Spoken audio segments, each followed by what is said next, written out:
Hi, this is Eric Martin with Board Game Geek. I'm here with Nathan McNair from Pandasaurus Games. Hey, everybody. Looking at Minerva. Yep. From designer Hisashi Hayashi. He self-published the game in 2015. 2015, yep. You got a new version. We have a new version. Yes. Brand new art from Franz Vohinkel from Everything. Yes. Yes. That's the best way to say Franz. German game history. From German game history. If Yes. you've played it, he's made it. Okay. So Minerva is a really tense city building kind of tile laying engine game. Because actions are incredibly limited. And what you're going to be doing on your turn is going to this market and acquiring tiles with which to add to your city. These initial tiles are free to acquire. They don't have a cost listed on them. Oh, the round tile comes out immediately, so I'm going to fudge that, just like when I'm playing oh, my brain is not working. Don't worry about it. Yeah, anyway.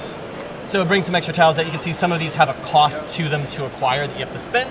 Okay. Everyone's going to start with 1 wheat and a fountain in the middle of their city, which is not a great way to acquire things, as you may guess. That's right. But you don't buy things with water. You don't. But what you can do is take some of these early ones and start arranging a city.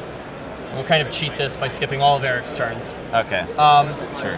And you're going to be laying these in rows orthogonally, and maybe I buy just move your city Yeah. up there.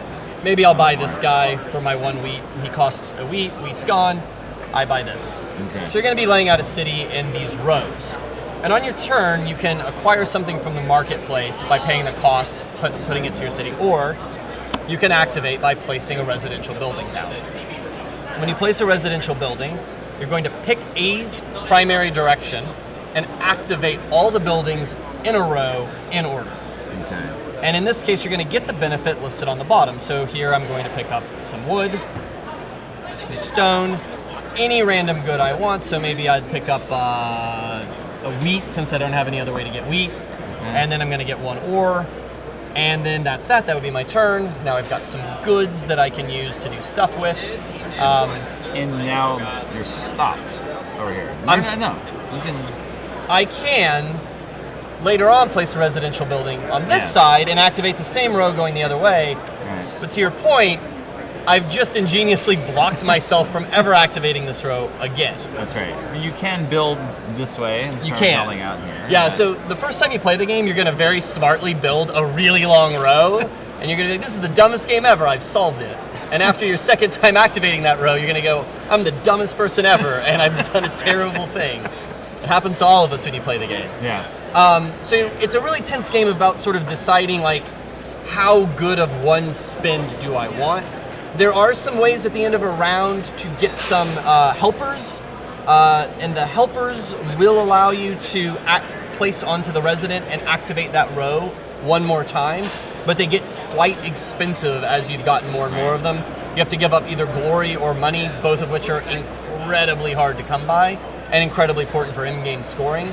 So really tense engine game, very Euro-y, which is Hisashi's thing, despite being a Japanese designer. He's definitely transitioned into that. Yes, over time. Yes. And so the other thing that winds up happening in the game is you have these temples, which you can acquire, which are always cost 2 stone and 2 iron. Stone and iron are the hardest things to get in the game. And they're going to give you some in-game scoring bonuses. So this guy, for every adjacent purple building, which I don't have any out here, which is a war, kind of a military building, he'll give me 3 points.